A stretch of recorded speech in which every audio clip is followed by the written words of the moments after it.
شكرا دكتور عمرو. Another Amr from القصر العيني, Dr. Amr Abdelrehem. He will talk to us about robotic and artificial intelligence in endo repair of aortic aneurysm.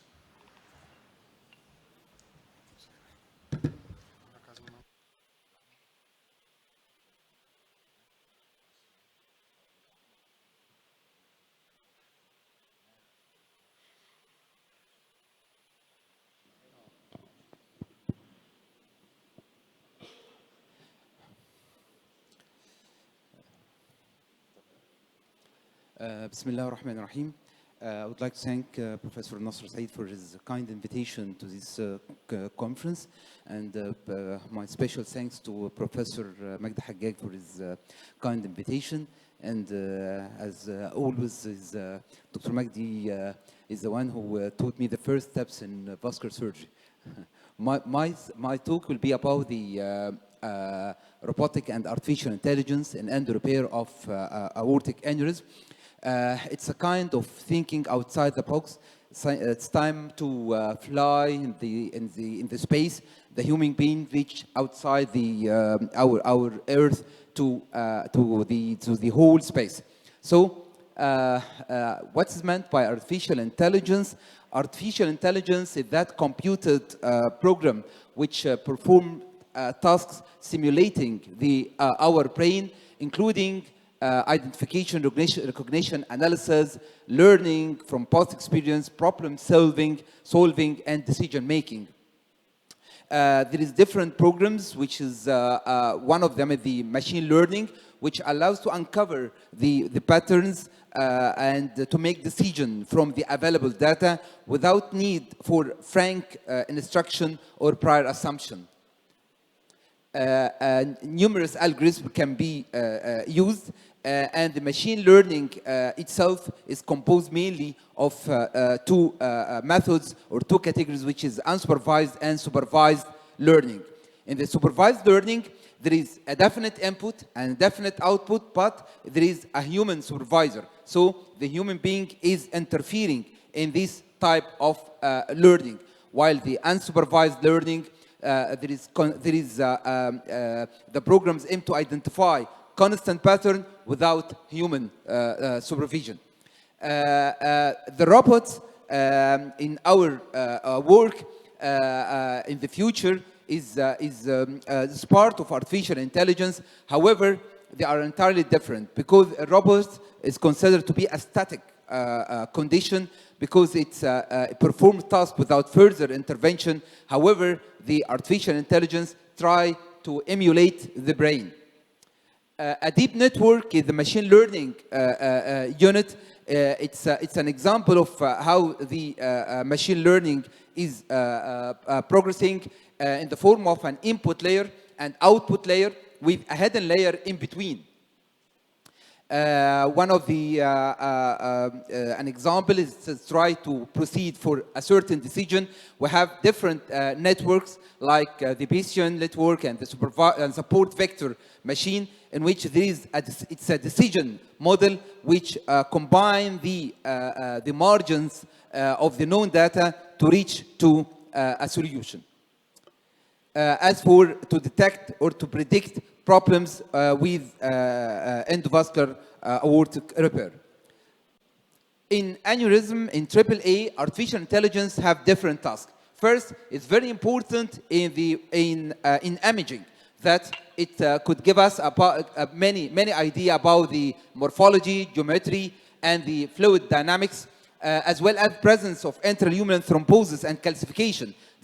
All this aspect could be achieved, as well as it's important for planning and sizing of endograft. Also, it's very important to score the aorta and the anticipating of rupture and the anticipating and how much this aorta may rupture in the following time. Also, it's considered the post-operative outcomes and surveillance of the aorta or the aneurysm after repair.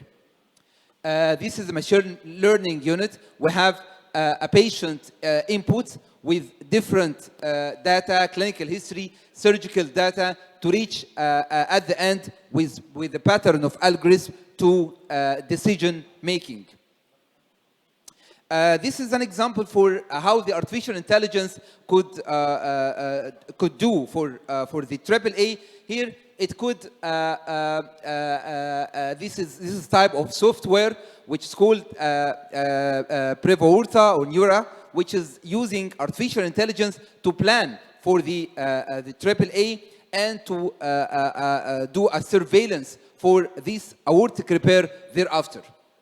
This is another method using the artificial intelligence, and here we could precisely detect the no-go zone, which is a zone not to cover the lowest renal. This could be also achieved through the artificial intelligence.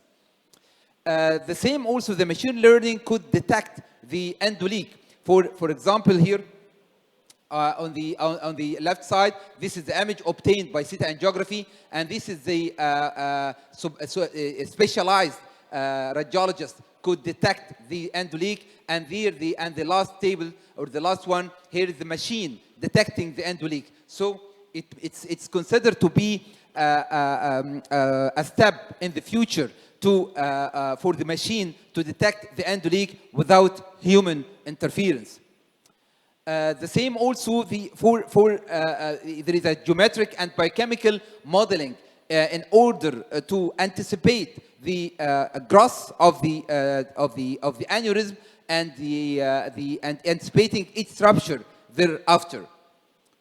Considering FEVAR, the report has come into many steps have occurred to use the robot in FEVAR.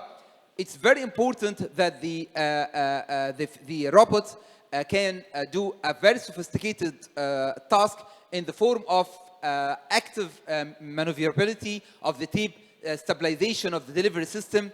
It's also it's very important for branching or cannulation of different branch. However, it's very costly, and the benefits of accuracy, easier branch cannulation, and the avoidance of radiation exposure, all this faced by the much cost and the wider and the lack of wider applicability of the robots. The first robot was used in 2009, and this was for cannulation of the contralateral limb, and this is the workstation outside the room, and in the matter of master and slave fashion. The master is the human being and slave is the machine. This is the remote catheter manipulator, and the wires with rotation, insertion, and angulation all are mastered from the workstation outside. So, what is the take-home message?